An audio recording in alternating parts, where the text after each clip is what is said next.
Hello everyone. आज चाहिँ म मेरो मामा घरमा छु। मेरो मामा घर चाहिँ बारबिसेमै छ, बारबिसे पुरानो बजारमा। अनि म र यहाँ क्यालम छ। उसलाई चाहिँ ल पानी भेटिहाल्यो खेल्नु लाग्यो नि त। लाछु छु लुगा नहाल, म पाएको छ, नगर नगर।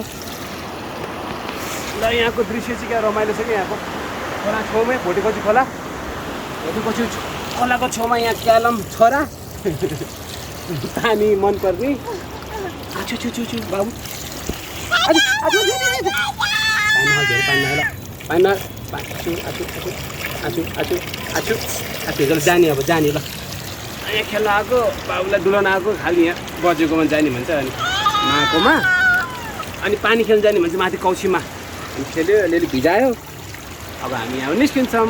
Okay by by by. बन्द बन्द बन्द बन्द बन्द बन्द।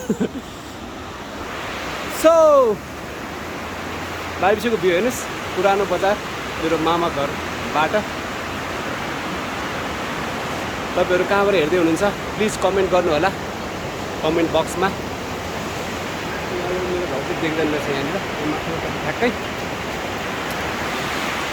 बारबिसेको पुल, जहाँ चाहिँ राष्ट्रिय झन्डा अवस्थित छ, तर अहिले हावा नचलेको भएर खरखराइराखेको छैन। Okay see you guys.